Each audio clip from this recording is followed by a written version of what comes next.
tournament memories. 5 years ago, it was a Rocky Mountain high for Baylor. Led by National Player of the Year Brittany Griner, the Lady Bears stifled Skylar Diggins and Notre Dame en route to a decisive victory in Denver. The 82-61 rout capped a perfect 40-0 season for Kim Mulkey and marked the second national championship in Baylor history. 40-0! The Lady Bears are the national champs in 2012. And let's take a look at that Oklahoma City upper region. You've got the Baylor Bears up there, and they're led by none other than, senior Nina Davis. She's a pretty good player. Got a pretty tough region over there. And now we'll welcome in Nina Davis from the Baylor Bears. Thanks for being with us, Nina. No problem. Thanks for having me. Yeah. Listen now, you're a senior at Baylor, and the first 3 years, y'all have been put out in the Elite Eight. What's going to be the difference this year that gets you to the Final Four in this your final campaign?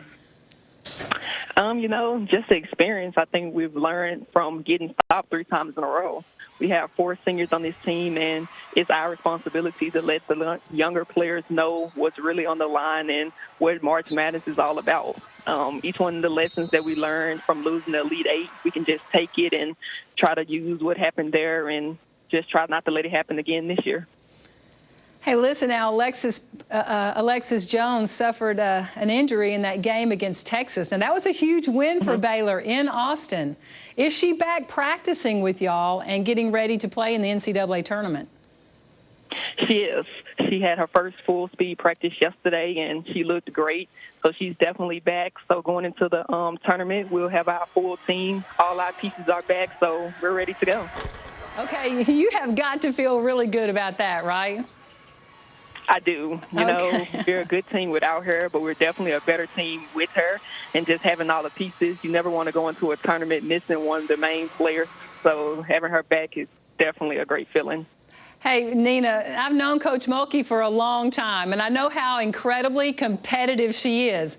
Have practices been ratcheted up, or is she trying to tone them down and get a little better balance between rest and work?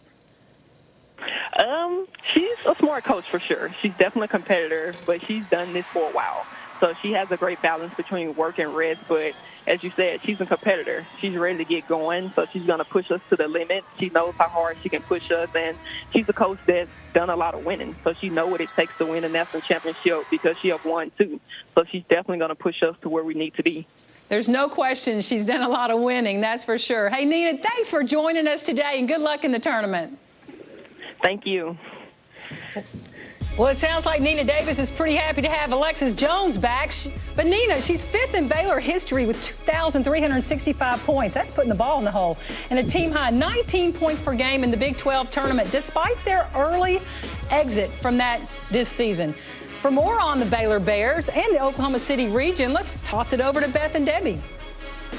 All right, thank you very much. Now we continue to move down the left side of your bracket now into the lower left, and Waco, Texas, and Louisville, Kentucky. Here, by the way, are the game times where you can find those matchups. Let's take a closer look at Baylor. Nina Davis, by the way, a reason why they are a ridiculous plus 21. Their rebound margin this year. They've got good size with Montpremier, with Brown, with Cox inside.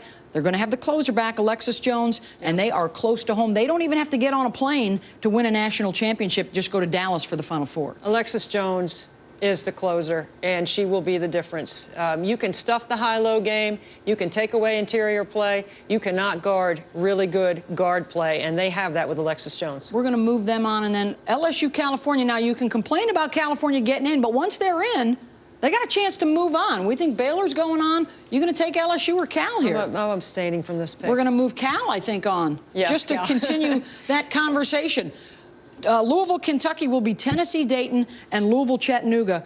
The last 22 years since we went to a field of 64, Tennessee has only missed out on the Sweet 16 one time. That's when they lost to Ball State. Tennessee We know about Diamond DeShields. How well is she going to play? How well is Mercedes Russell? How many touches inside is this Tennessee team? Which one's going to show up? The one that beat South Carolina and Notre Dame, or the one that lost to Alabama twice? Even Holly Warlick, the head coach for Tennessee, admits she's not quite sure which team's going to show up. So, you know, if Diamond comes ready to play and they get enough touches and have balance with Mercedes Russell and her ability to run the floor with her size around the rim, they are dangerous. There's no question about it. Surprising they're a 5 seed, but let's see if they play like one. Dayton could be trouble.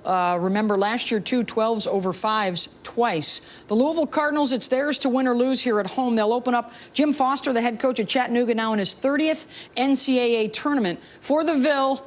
Asia, terrific. Got a lot of moving pieces, and it's point guard by committee for them. Yeah, Jeff Walls does a terrific job of game planning and putting the pieces in the right place. And Breonna Jackson has been injured and has not been available, so that point guard by committee kind of shrinks a little bit. However, if you have Asia Durr, then you have a player that's capable of making all kinds of plays. Here she is at the top. Okay, thank you very much. That's what you're good at. 7-16. Okay.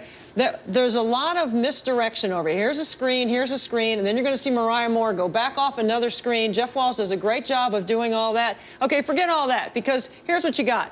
You got a one-on-one situation right here with Asia Durr, the rest of the defense flattened out.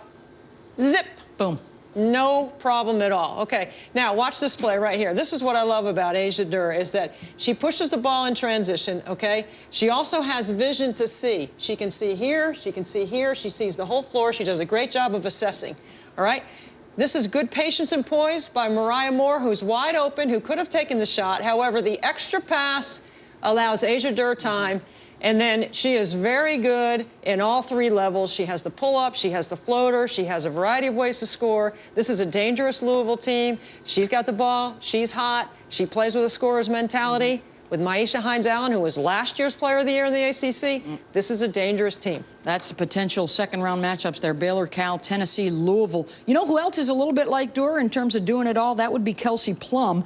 And just like in the NCAA tournament the next few weeks, when Kelsey does something special or when she shows up, we're going to cut away from everything else and go to her. And she is now going to join us on the phone.